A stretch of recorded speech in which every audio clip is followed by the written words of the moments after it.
Well, it's been a while since I've had something substantial to say about more than one game in a month, but we're finally back at it. Granted, it's only 2 games this time, so it's not that much of an upgrade, but we're gonna talk about them anyway, so, you know the drill, here we go. Balatro is easy to understand on a mechanical level, so you're able to immediately jump in and start testing out different builds.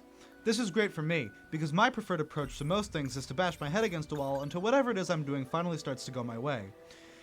It eliminates the technical barrier to entry that most other roguelikes have, and allows me to engage with what I'm really here for: cruel, unfeeling RNG.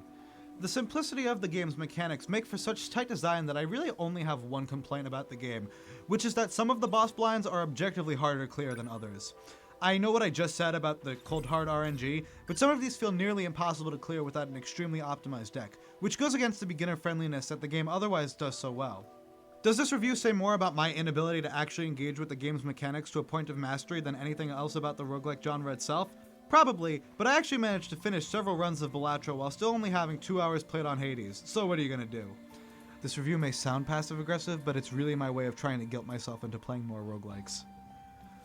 13 Sentinels' Aegis Rim deserves a lot of credit for the grace with which it handles its comically dense narrative. The game smartly spreads its million disparate plot threads among 13 concurrent character stories that themselves are broken down into smaller, bite-sized episodes. The character through lines in each route make sure that, even if you don't have a complete understanding of the whole narrative, you'll at least have something to latch onto so that you can get the key points.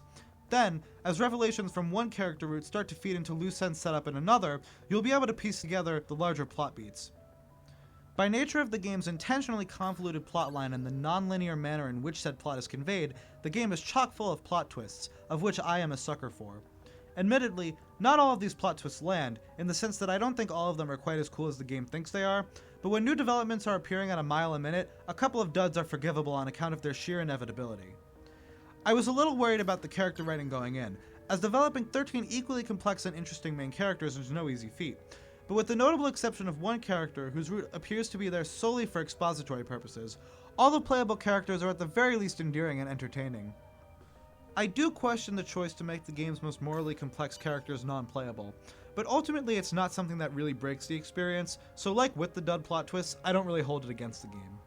My only actual complaint is that the game really demands 100% of your attention while playing it for all of the reasons I've already listed. That might sound like a stupid complaint, like, of course I want to engage with the media I'm choosing to engage with, but when I play games, I'm usually looking to unwind at least a little, and 13 Sentinels Aegis Rim doesn't really permit that. There were a number of occasions where I wanted to play the game, but I didn't feel like reading for an hour straight to make any significant headway in the story, so I opted to boot up something else instead. In fact, I actually played the first half of the game all the way back in summer of 2023, I put it down mid-July in favor of my Trails Marathon, and didn't get back to it until spring of 2024. I do think that destruction mode might have been an attempt on the developer's part to alleviate this issue. You have to play it in tandem with the story mode, so it does functionally break up the plot, and it is pretty mindless on the lower difficulties, which I think was the right call so as to not lock the visual novel portion of the game behind a skill wall. But it's not the main appeal of the game, so if I'm looking for something that's strictly gameplay, I'd rather go elsewhere.